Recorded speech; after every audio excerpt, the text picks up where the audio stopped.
Right, it's 3:03. We might have some persons that still come in, but we're just going to go ahead and get started. So I just want to welcome everyone as the Center for Women's and Gender Equity. Gladly host one of UNC's own Ather Zia. My name is Tammy Ortiz. My pronouns are she, her, hers, and they, them, theirs. And I am one of the graduate assistants at the center. This event will be recorded for anyone that is not able to make the live event or cannot stay the whole time. And there also is closed caption available at the bottom. There's a live transcript. So if you click on the live transcript or closed caption symbol, you will be able to see that. So the Center for Women's and Gender Equity, we started a book club over the summer after COVID hit, just as a way for us to stay in community, to find something to do over the summer while we were hanging out in our houses.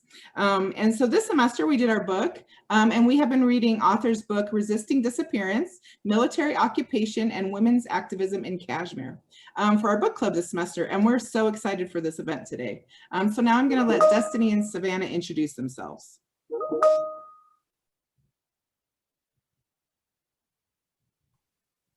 Hi, I'm Savannah Griego. I'm the other graduate assistant for the Center for Women's and Gender Equity. I use she, her pronouns. And yeah, I'm super excited for today's event. So thank you all for joining us today. My name is Destiny Faye. My pronouns are she, her, hers, and I am the outreach specialist at the Center for Women's and Gender Equity. I am also super excited to be here and to just dive more into what Ather Zia has to say. And just real fast, just a reminder that the Q&A section and chats are available at the bottom of your screen. If you have a question for later, we do have some questions that we will be asking Ather, but if you have anything you want to add, that would be great. Now, Okay, so before we kind of get started, we're just going to give a brief summary of the book that we read over the course of the semester, and to kind of give some context for today's question Q&As. So in Kashmir's frigid winter, a woman leaves her door cracked open, waiting for the return of her only son. Every month in a public park in Srinagar, a child remembers her father as she joins her mother in collective mourning. The activist women who form the Association of the Parents of Disappeared Persons, APDP, keep public attention focused on 8,000 to 10,000 Kashmiri men disappeared by the Indian government forces since 1989. Surrounded by Indian troops, international photojournalists, and curious onlookers, the APDP activists cry, lament, and sing while holding photos and files documenting the lives of their disappeared loved ones. In this radical departure from traditionally private rituals of mourning, they create a spectacle of mourning that combats the government's threatening silence about the fates of their sons, husbands, and fathers. Drawn from Ather Zia's 10 years of engagement with the APDP as an anthropologist and fellow Kashmiri activist, Resisting Disappearance follows mothers and half-widows as they step boldly into courts, military camps, and morgues in search of their disappeared kin. Through an amalgam of ethnography, poetry, and photography, Zia illuminates how dynamics of gender and trauma in Kashmir have been transformed in the face of South Asia's longest-running conflict, providing profound insight into how Kashmiri women and men nurture a politics of resistance while facing increasing military violence under India.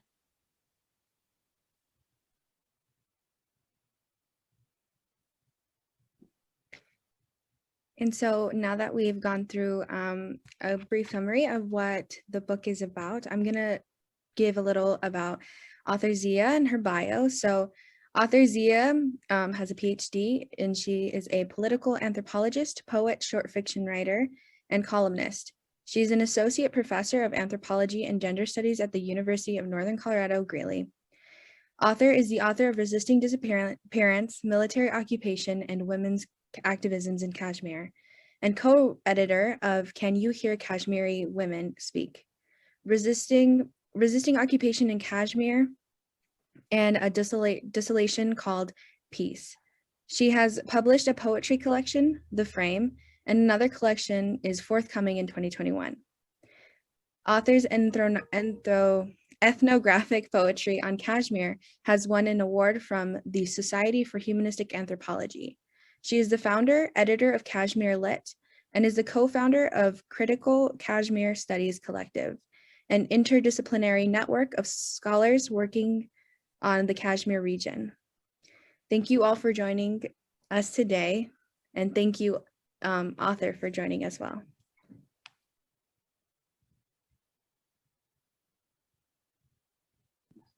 So we're going to go into the questions that we have. So Ather, can you start by giving us a brief history of Kashmir? I think Kashmir's history can never be said in brief, but I'll try. So Kashmir is a small sort of like landlocked place between India and Pakistan. And you also have China on the western side of it. So from most of what world community has heard about Kashmir is from 1947 onwards, and that kind of coincides with the British leaving the region, the entire region of South Asia, which is when India and Pakistan became two nations. So at that time in the subcontinent, you had an entity called British India. So this was Imperial Britain ruling the South Asia. And these were more than 750 princely states that had been put together as this formation called the British India. And one of the states in there was Kashmir as well. It was its own kingdom.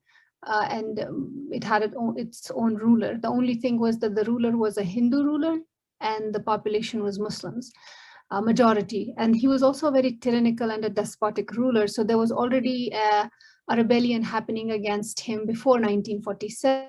But after 1947, what happens is that India and Pakistan become two nations. And the logic of these two nations was that all the small kingdoms within the subcontinent, they either have to join India or have to join Pakistan.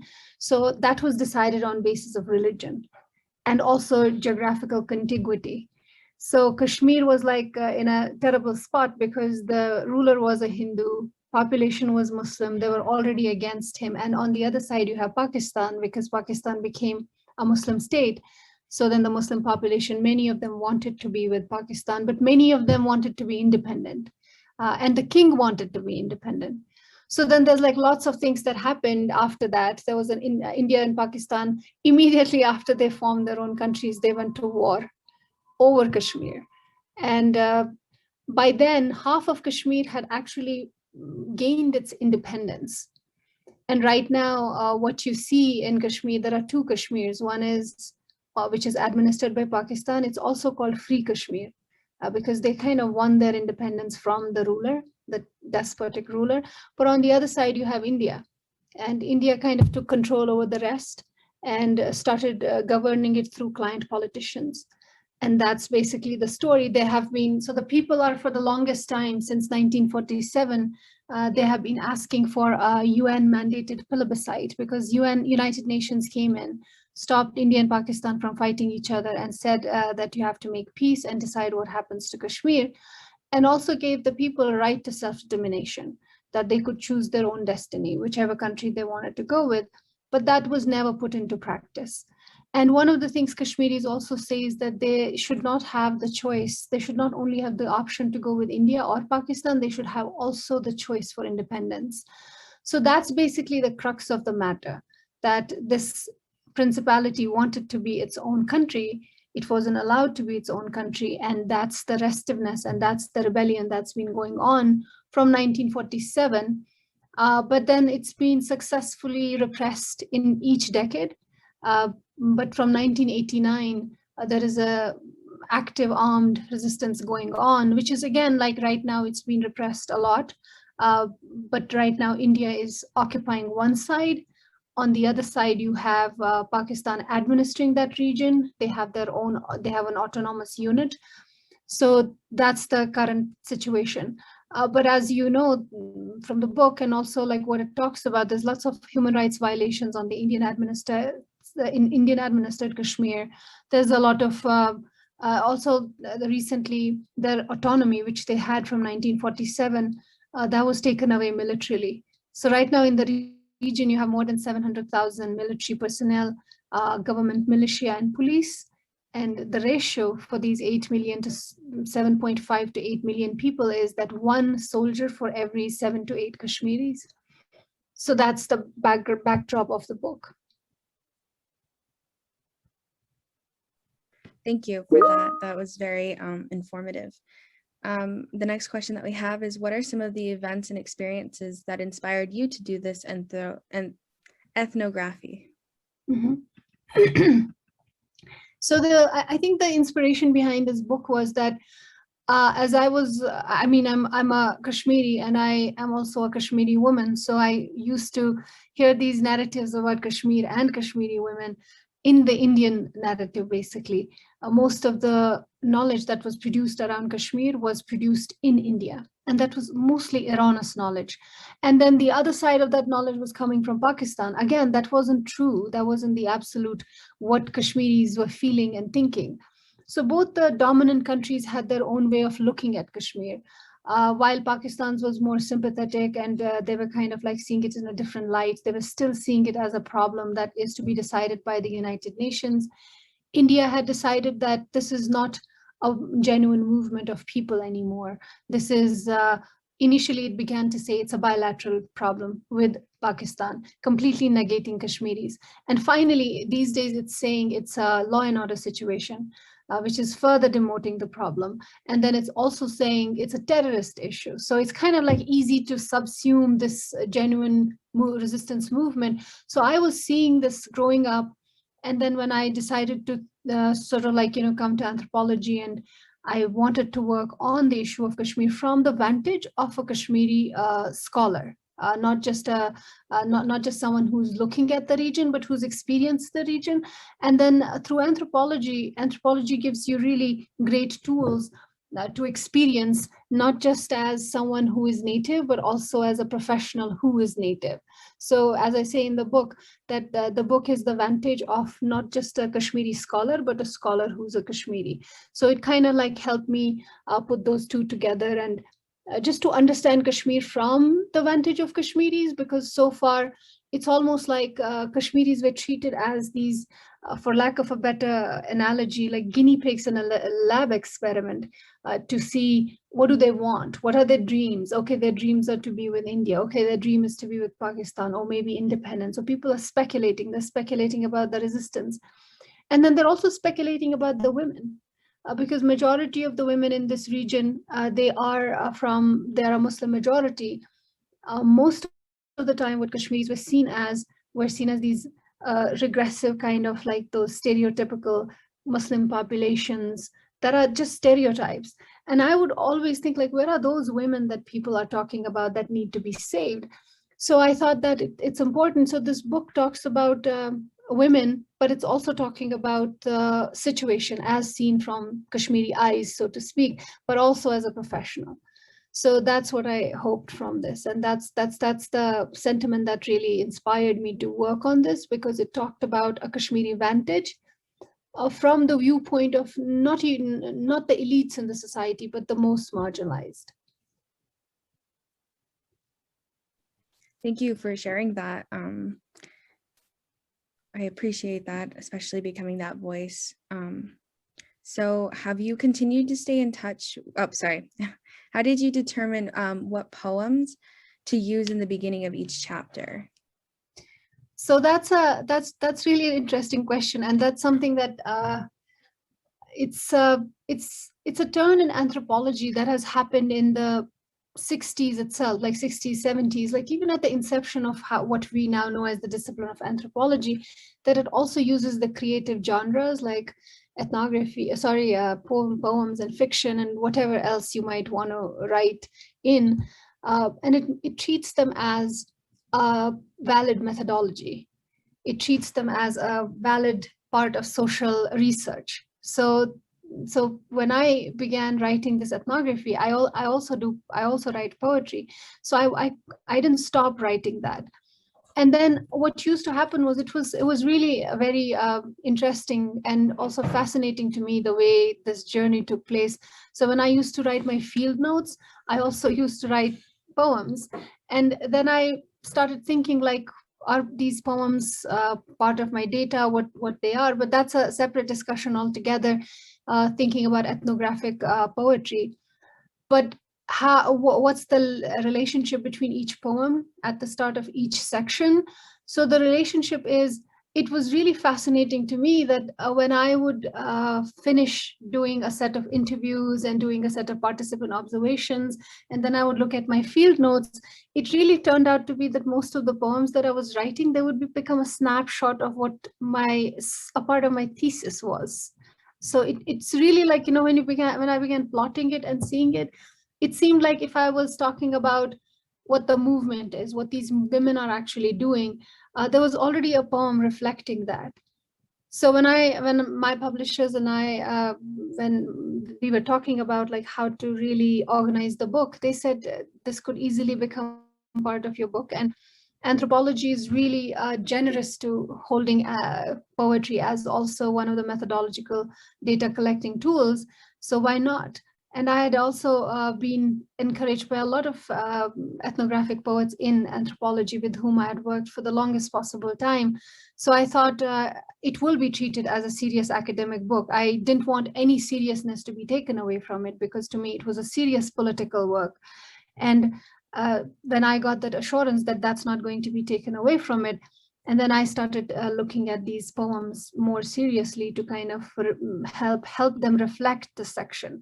So if you look at the first poem, you'll see that it's actually talking about the search, that they're very serious about this search, that now they're going to keep this search on. And similarly for the second one, and also for the chapter which is talking about the women in the society, like, do you want to disappear me? Like the woman is asking the man who has been disappeared, like hypothetically, like, do you want me to stop talking about you? Because, you know, there's so many multiple repressions on women, whether those are repressions to highest degree or in a small measure, but women do face those oppressions in all societies. So I thought that each of those poems, they had the linkage, they kind of like had a little germ of what the chapter was talking about. So I thought it would be nice to pair them and have a nice entryway into each of the aspects of the book. Yeah, I do agree with that. It was very nice to see the intro of the book and see that snapshot as you had said. The next question we have is, have you continued to stay in touch with some of the people you have formed relationships with? So yes, most of them. Most of the key protagonists in the book, I'm in touch with all of them, especially the founder of the movement. And it's also important to stay in touch with them because they are right now facing a lot of political turmoil, and they're also in a lot of risk and danger. So the co-founder of the movement, about whom you have read a lot, Parveena Ahangar, who is the leader of this movement of mothers, she was recently raided. She was kept in detention for some time, and then her house was raided, her office was raided, their records and archives were taken away.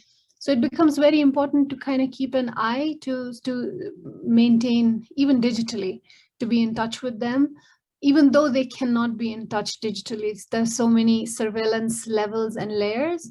But I try to do that because they do need help. Like they do need help from, like when the raids happened, most of the activists and human rights defenders, they were unduly put behind bars, and all these draconian laws which call them terrorists, that was slapped on them. So we at that time had to activate other networks and tell them that you have to maybe talk about them if you can't be in the region, because no one can go into the region without suffering. So I haven't gone back after 2017.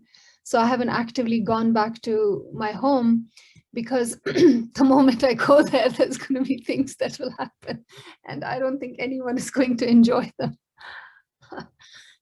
So, but it's important to keep in touch, and we are in touch. And in 2016, I got this grant called the Venegran Grant. It's an engaged anthropology grant. You get some money to go back and work with the research community. So I had begun work when I went back And that project went on, and then it stopped because from 2016 itself, and then 17, and from 2019, there is technically a siege, a lockdown in the entire region. There was a siege for almost 6 months.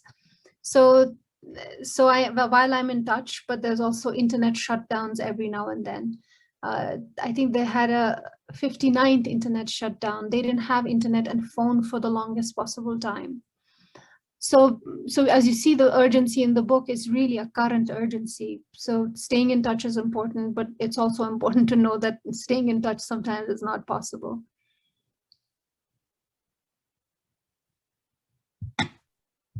Thank you so much. Thank you, Destiny. The next question is, what was your hope for writing this? So I think the hope was the inspiration question as well. I think so the hope, there was a couple of hopes attached to it, that the story of Kashmir is going to be understood from a Kashmiri perspective. And I don't mean to say that my perspective is everyone's perspective, because you know, those kind of disclaimers and explanation of one's positionality happens in the chapter itself. Like, I'm just one of the voices, maybe professionally trained, looking at the Kashmir situation in a way that a professional would also look at. But then anthropology is a great discipline. It also allows you to tell people that you have biases, you have a subjectivity which never goes away. So nothing is really objective. It's always mediated by something. So my hope was that while keeping all those considerations, that this book as a serious academic work will be taken as part of political anthropology, as feminist anthropology. And because now we know that academia has so much influence on policy, and with public anthropology, with engaged anthropology, the grant that I talked about, that also indicates the turn in anthropology, where anthropologists are not only expected to stay inside academia, but are also supposed to step outside academia and talk to public, influence policy. So my hope was that once this would get done, it would get some sort of a platform, and it will get recognized in academic circles. And that would also pave way for people to understand the story of Kashmir from professional lenses. And it also coincides with other voices really coming up from Kashmir and from my generation, younger generation, who are speaking about this. So the hope is just dissemination of correct forms of knowledge and having more correctives in place. So the obfuscation which had happened in the last 72 years, where people, when they think about India, they think about the largest democracy in South Asia, but no one really sees it as the military occupation it is inside Kashmir, and no one really questions it. So I think that these kinds of works, they kind of break that bubble. And the other side of it is also thinking, the book doesn't talk about it directly, but thinking about India and thinking about neoliberalism and also thinking about ecological disasters is very important for the rest of the world. So, I mean, it kind of like foreshadows my next project that I'll be doing, and hopefully which is going to culminate in shape of a book. But this area is also a huge ecological disaster zone. So I really, just to say this, and I'm going to wrap up this answer after that. 2 years ago, four skiers, they lost their lives in a place which they knew really well. And then turns out people began asking, like, how did they lose their way? Like, why did they ski from that side if they had no road? Turns out that the glacier in just 2 short years had actually turned its way. It had melted from that side. There was nothing to go on to, so they fell deep into the crevice and they were gone. So that's the level. And now you'll ask, why? What's that to do with the military occupation? Well, it has everything to do with the military occupation and the way India is handling this area. So all the floods that happen are technically man-made. All the disasters and the kind of extractive economy that is being put into place and settler colonialism is linked to the military occupation. And no one is really thinking about that. And I'm hoping that after this project, the more projects to come and other people's voices, it's going to kind of see that this zone is really an ecological disaster waiting to happen, and not just a nuclear flashpoint as we all like to see it as. Well, yeah, and I hope for that as well. That's something that I think this book has absolutely done a great job, and I'm super excited to see what you have coming up. So the last question that we have is, how have things changed in Kashmir since you have wrote this ethnography? I think I said it right, sorry. Yes, ethnography. So I think that that's such an important question, and I'll tell you why. And that kind of shows you where Kashmir is right now. So this was published by Washington University Press, and in 2019. And then I was approached by this really very well-known feminist press in South Asia called Zuban. And they said, we want to publish this. And they actually talked to the Washington people, and they said, we want to publish this in South Asia for the audiences that should be reading this kind of stuff, which is also Indians. And then they asked me to write, and that was 2019 when we had this conversation, and the book was already published. And then it was maybe summer and August 5th. And I was talking to my parents one day, August 3rd or August 4th. And after August 5th, I had absolutely no contact with them. There was like the next 4 or 5 months was, I didn't know what was happening to my parents. Once my sister talked to me, and it was just a brief, less than 2-minute conversation that she was able to do from one of the police stations that had opened phone lines for people wanting to get in touch with their loved ones outside Kashmir. So the book negotiations were going on with the publishing house in India, and that caters to the entire South Asia. So at that time, what had happened was India unilaterally took away Kashmir's autonomy militarily. So it sent its military, it already had military in the region, then it sent some more, and then took away the autonomy of Kashmiri people and put them under a lockdown. So that's what was happening, which is why I didn't know what was happening in the region. No one really knew. So then the publishing house asked me to write a foreword, something that is going to take care of what's happening, the current events. And I wrote a new foreword thinking I'll talk about the autonomy being taken away, the lockdown, the siege. Like now we have the pandemic lockdown. They had a lockdown before the pandemic lockdown, and then it became a pandemic lockdown. So they had a lockdown from August 5th till, let's say, March 13th. And from March 13th onwards, they don't know when the old lockdown ended and the new one began, and now they have the pandemic lockdown. So during that entire time, no one really knew what was happening inside Kashmir. There were protests, there were killings as well. And Genocide Watch actually issued a genocide alert for the region. And United Nations, which has been kind of like quiet for the longest possible time because of early on, there was the Cold War, and after 1991, you have the unilateral power that resides within the United States. So India is very friendly with the United States. So no one really talks about issues that dog India, or the things that India dogs, basically. So no one really wants to talk about Kashmir. So from 29 onwards, when this autonomy was removed, people weren't asked. They were technically living inside a siege. They didn't know what was happening. They didn't even have basic cable.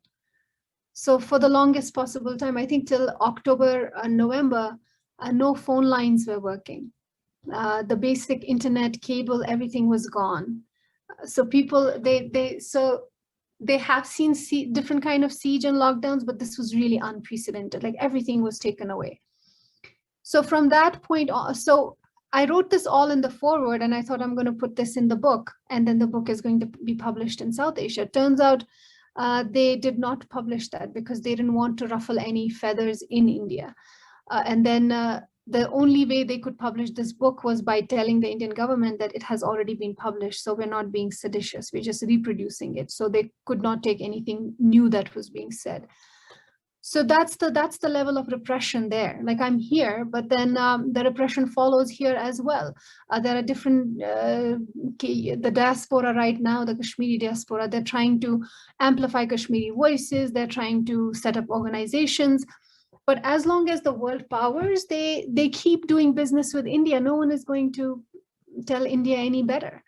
And India continues doing what it is doing inside Kashmir, and not just Kashmir. It actually is a post-colonial disaster, so to speak. if not for the way it was doing its business, if it was not a capitalist economy, so to speak, I think it would really go the Yugoslavia way. It would be many, many countries by now. But going back to Kashmir situation, it's the unprecedented level of oppression and repression at the moment. You'll get an idea from the fact that, you know, how people are, how media is censored and banned and boycotted by governments. It's the level is that there is a law now that journalists cannot report from the sites of encounter. Let's say there's an encounter happening between militants and the government forces. The journalists can go to the place and report it. So if the journalists go and they take pictures and photographs, they are getting slapped with laws that call them terrorists, that they're booking them under laws that are used for terrorists.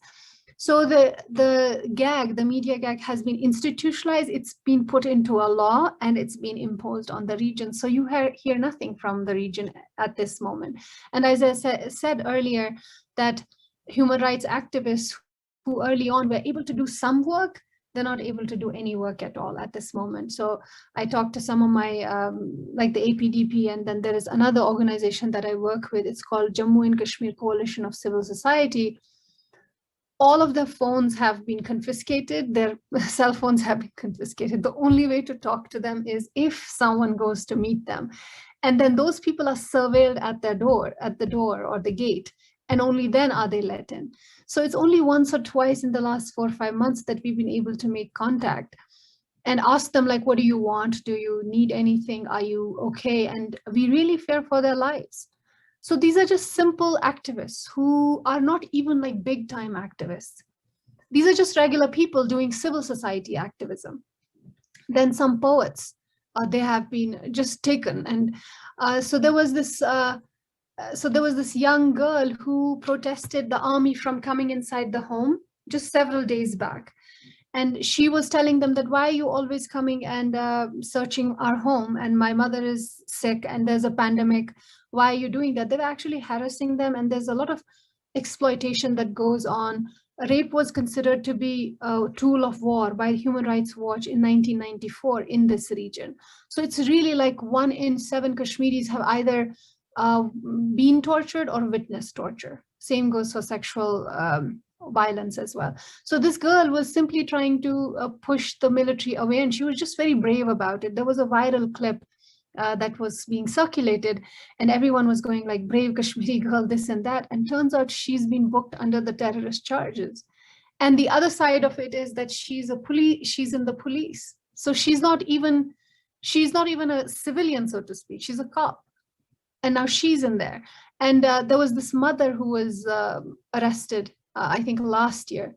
Her son was a militant, and she was at her son's funeral, and she actually lifts his gun up, and she kind of, people take pictures of her and they circulate the social media.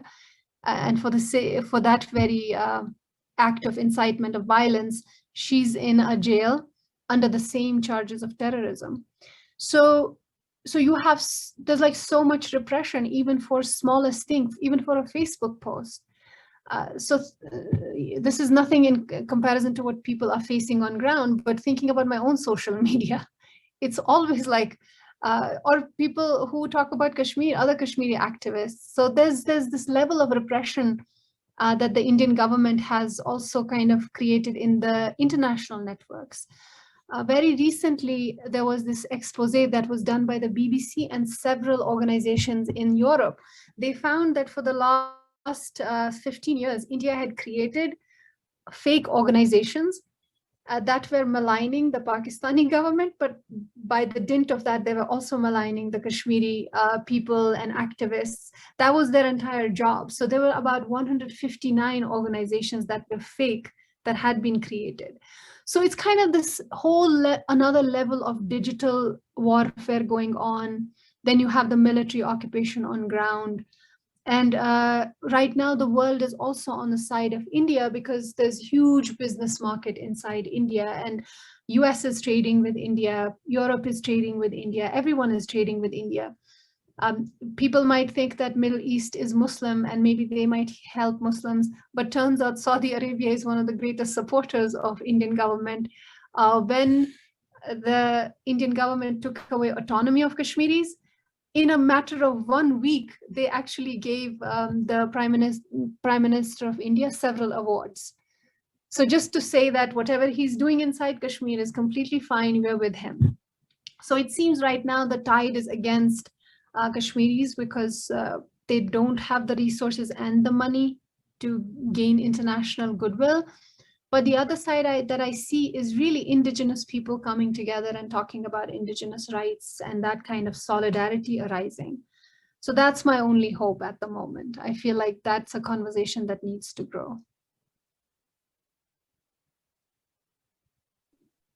Well, thank you so much for answering those questions that we have. They were very informative, and thank you so much for that. Now we're gonna questions. And now we're gonna open it up for any questions that you all have. So please feel free to send any questions in the Q&A. Yeah.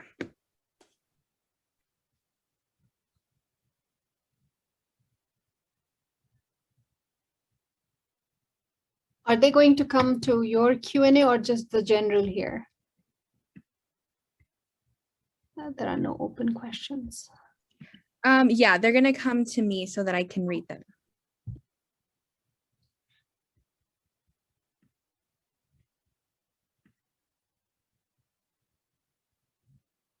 Oh, I see a question from Dean Connolly. Yeah. Yes, I have been in, she's asking me about the family and how they are. I have been in touch with them since last year now. It's been like in October, November 29, some communication was resumed, and that's everyone's story, not just my story. And then we have been in touch, and then they did not have internet for the longest time.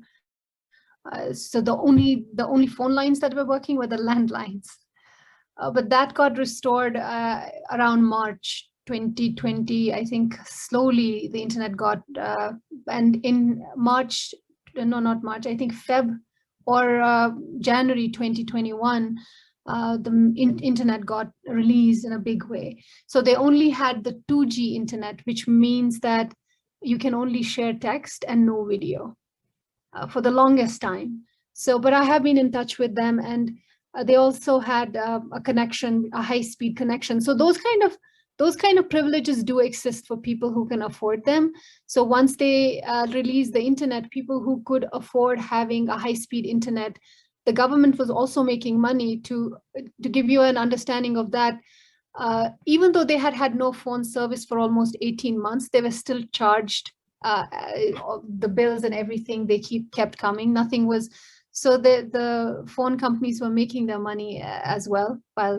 So they are doing fine. They as much as they can. But I think the sense of repression around and the fear, especially after the domicile laws have gone away, they're really fearing a lot of settler colonialism happening, that people from India, they're kind of being sent rather than just people, in a good manner going to live somewhere else and settle somewhere else and get jobs somewhere else.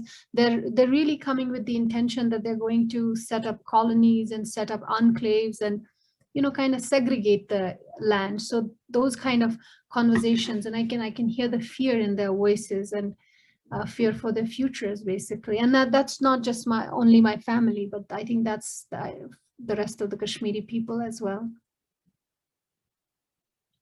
Thank you for that question. We have another question. It's what do you feel like Western/Americans misunderstand or do not know about the Kashmir region and people, and what do they need to understand better? Well, I think when people understand or try to look at Kashmir, there's several challenges to be overcome. And one of them is the challenge of Islamophobia. Because, when you think of a population that's closer to Pakistan and closer to Afghanistan, and then there's like so much obfuscation around these areas. And then you're thinking about a population which has taken up arms. Like, it's not the entire population, it's 8 million, and you only have several hundred militants in the region. And even at the peak of militancy, you did not have more than 1,000 native militants in the region. So I think that's to kind of like parse that this is a genuine resistance movement for independence, for sovereignty, from the fact that this is just a Muslim population that is kind of like doing terrorism, because the region is really, really stereotypically seen in the Western imagination. So I feel like that is a big challenge, especially for people like me and my colleagues and other scholars in critical Kashmir studies. That's a big challenge to really tell people that these are stereotypes that have been created and we really have to cross them. And only then can you see Kashmir as a genuine resistance movement. Otherwise, there's so many questions. Very recently, I think, maybe in the last government or maybe before that, I don't remember correctly, one of the personnel at the State Department, she was asked about, an Indian journalist asked her a question about Kashmir, and he said to her, and what about the terrorism in Kashmir? And she corrected him. She said, no, that's not a terrorism issue.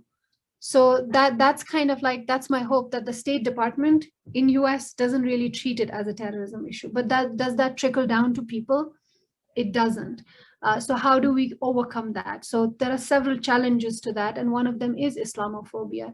One of them is like not taking the entire peoples who follow Islam in one way or the other, and not just treating them in the same homogenous way. And also looking behind these stereotypes, where do they come from? And I think that's where my training as a sort of like in feminism and gender studies helps me to think transnationally, to think about transnational feminism, which isn't only about women's issues, but it's also about the politics behind those issues, not just political politics, for lack of a better word, but also religious politics. So I think those are the challenges, and those are the things that we have to consider when we have to think about issues like Kashmir. I would direct you to an organization called Stand with Kashmir. I'm going to drop it here. It does have a lot of information, and if you want to, even like, we have created a syllabus. So this is the name of the organization. Maybe Savannah or Destiny, if you could add www to it so that it becomes a full-fledged link. I just dropped it as a name. So it has syllabus on there. It has ways to volunteer, and also has some templates of letters that can be written to senators and Congress people, just to give them an idea of what the movement is. So I think education at this present moment, I feel like we are in a very nascent stage where people are still getting reintroduced. I'm thinking like most of your grandparents or great-grandparents, they would know Kashmir better than what people now or in the last 40 years have known, because in the last 40 years, most of the things that people know about Kashmir comes from the Indian narrative. So in 1947, most of the people in the United States, they would have known Kashmir the way it was, because it's one of the oldest disputes. The first disputes on UN agenda has been Palestine and Kashmir. So the older generations, they would know Kashmir differently than the current generations know, because in the last 40, 45 years, the level of obfuscation around this issue, especially from India, has been phenomenal. Really, they put so much. So I think that's where we are at, where it's a struggle to educate people, and education is most important. And how do we get allies in that, and how do we really pierce these different veils that are around it as well? One of them, as I said, is Islamophobia. And I used to get that initially, like when we used to do these panels at different conferences, people would be like, why are you doing a separate panel on Kashmir? India and Pakistan are all already speaking. You can speak on the same panel. And we'd say, no, this is a different issue. And then they'd be like, it's a terrorism issue. Just stop terrorism and everything is going to be fine. And he said, no, people have, even before the word was coined the way it is now, people in Kashmir have been protesting from 1931 itself, from 1876 itself. So it's not an issue that happens very recently. So to kind of like ensure that kind of education happens and that kind of dialogue happens with the American students here and in the Western academia and in the Western activist circles. And I think Stand with Kashmir is one of the organizations that is trying to do that since 2019 actively, because since 2019, it seems like there are more people who want to hear what's happening in Kashmir. Because India was really brazen. It went out. I don't know if you know, at the current moment, there's a Hindu supremacist party that is ruling India. So they really don't care about what people say about them. So they just go all out and do things in a military fashion, in a spectacular fashion. And that's how they removed Kashmir's autonomy as well. And that really got the world thinking, like, how can you do this to a people? If you call yourself a democracy, how can you put 8 million people under arrest in their homes for longest possible time and cut them off from the rest of the world? So that got people thinking. I think that kind of like pierced a veil somewhere. So we just have to keep making that bigger. Thank you for your question. Thank you so much. If you want to add any additional information for us today, that would be great. Yeah, maybe if people are interested, there's another organization called Kashmir Scholars Advocacy and Consultative Network. It's a mouthful. I can find the link later, and maybe I don't know if Savannah wants to. Yes, that's the one. Oh, you're ready with this. So that's another organization that I have helped co-found. It's basically all the scholars across the globe that study the region of Kashmir. They're not Kashmiri scholars, they're scholars of Kashmir.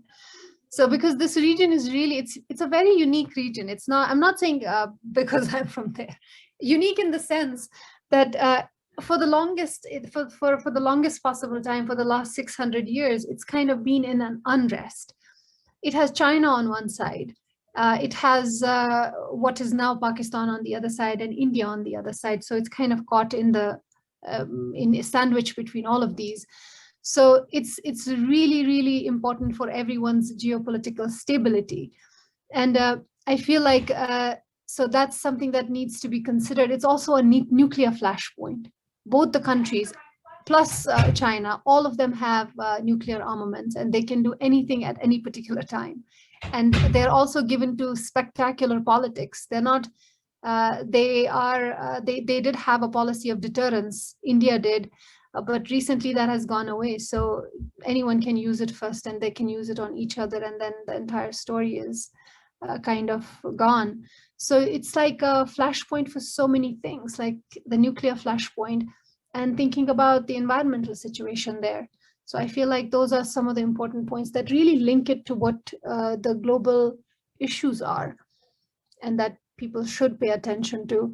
And also above all, thinking about the humanitarian tragedy, thinking about more than 100,000 people killed, more than 10,000 disappearances that the book talks about, thinking about the pellet shotguns, you know, the pellet guns that people use here on birds and small animals. They're actually used, they're shotguns, and they're used as a means of crowd control. So as a result, what you have is you have a population where you have the world's first mass blinding. And that's something that really, like in 21st century, blinding people. But here's an interesting thing. I don't know how many of you followed the protests in Chile 2 years ago. They had shotgun pellet injuries. People were being blinded there too. So for us as a world community or students who are looking at the politics that's happening all across the globe, I feel that's a very important moment. Like, how is it that you have the same kind of injuries in Palestine, and thinking about Kashmir, the world's first mass blinding, and then thinking about Chile and the same blindings happening. So I think thinking about the arms trade and like who's the military trade, thinking about who's buying these arms, who's selling these arms, and creating markets where these arms can be used on people. So I think that's an issue that should be thought about by the world community rather than just one people, because that really connects all of them.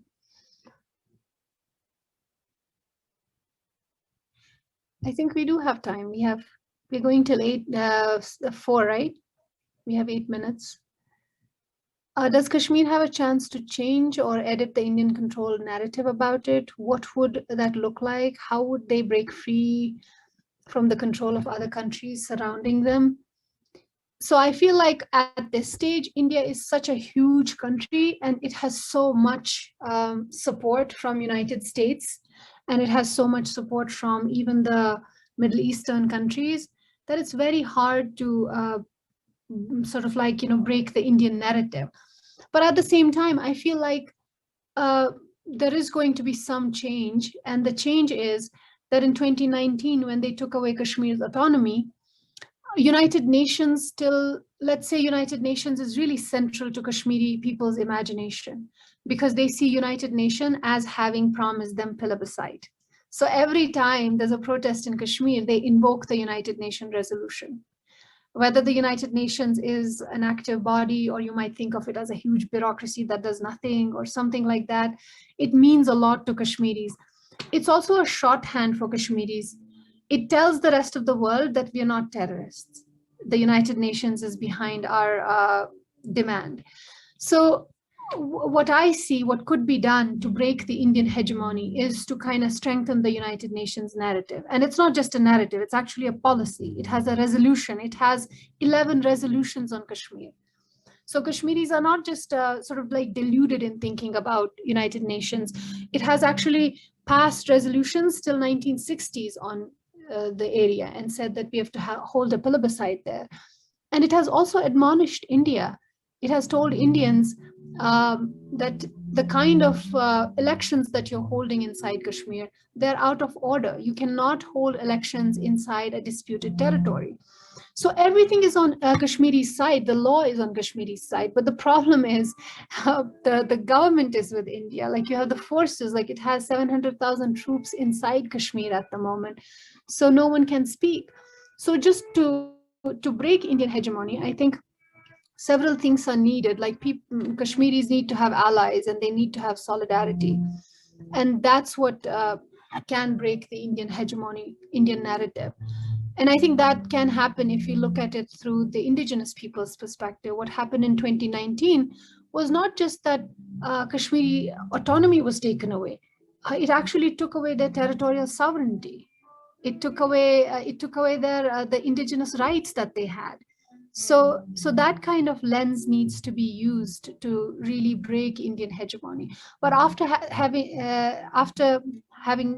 said and done everything, India does huge business with US. It's not just usual trade, but it's also arms and armaments. Even during the pandemic, right now, if you there is a second wave or third wave in India, and many people are dying, they don't even have place to bury or place to burn their dead. They bought armaments from United States last year. And right now, they're also refurbishing and rebuilding their parliament. So it's kind of like, it's doing such egregious and such strange things that if it was some other country, it would not get away with so much.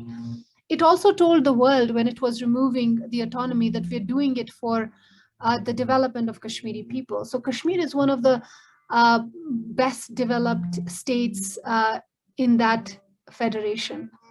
It has high literacy. There were only in a population of 7 million or 7.5 million people, you only had 600 houseless people. That's a big feat. Like it did not, everyone owns something, even if it's a one-room tenement somewhere. So it's kind of like the government inside Kashmir was doing well, but it was able to tell the rest of the world that we're doing this for development. We're doing this to remove terrorism. And we're also removing this to remove gender discrimination. So it was able to get away with so many strawman arguments that to me, as a Kashmiri scholar, I was like, we were appalled at the level of lies they were telling the international community, and the international community was just buying it. No one was saying anything. So the only silver lining was that United Nations kind of took cognizance and they began asking questions. And I think that's the narrative that needs to be built and strengthened. Very recently, a special rapporteur for minorities' rights at the United Nations, he very openly told in his statement that this is going to really impinge on people, what has happened by taking away their autonomy. It's going to impinge on them and take away their basic rights as human beings. So that's a big thing to say. There have been 2 reports from United Nations Human Rights Commission which talk about not just human rights violations, but solving Kashmir issue according to the right to self-determination. So I think there are those massive, I mean, India might have its narrative, but there are arguments that are building. But how long they're going to take, I don't know. But I also see the world changing after pandemic. My hope is that people, especially indigenous people, they will sort of use some creative way to come together, because we are all facing a general disaster of environmental issues and dispossession of local peoples. And India is simply behaving as a post-colonial illiberal democracy. And we also kind of have to question whether it is a real democracy or not, which I don't think it is. And it has been kind of like it has been awarded and rewarded for being the democracy, but it is not a democracy, not to its own people as well. So I don't know if that answers your question fully, but how would they break free of the control of the countries surrounding them? I think the narrative needs to change first and foremost. Thank you so much, Kelly, for your questions. Thank you. Thank you so much for just being here and giving us all this information. It was very much needed, and we very much appreciate you taking time to come. So I'm going to let Savannah take it away to wrap up. Thank you, everyone. Thank you for being here. Yes, just to echo what Destiny just said, just thank you so much, Ather, for being here with us today, and also for book club that we had a couple weeks ago. And thank you for allowing us to read your book. It's been a really great semester, and we've heard lots of great things being able to read your book over this semester. And for anyone, we did have book club blogs over the course of the semester. And so if you'd like to get little snippets of what the book and the chapters and the content, you can find those on our website. They're at Inside UNC. And if anyone is interested, please reach out to learn more about the book. We have authors' information on our website, including all of the links that we posted about Stand with Kashmir and the case scan, or I think that's what it's called. Yeah, that's what case scan. But yes, so thank you so much, and Ather, thank you very much for being with us. Thank you, everyone. Thank you, Tammy, and the entire team for this wonderful collaboration. I think this is like a dream come true to work with your organization and kind of like reach out to that side of the campus. Thank you so much, everyone, for being here. We enjoyed the book so much, Ather. Thank you so much for working with us. It was awesome. Thank you, Tammy. Thank you, Destiny, Liz, Savannah. Thank you. Have a good day. Have a good day, everyone. Bye.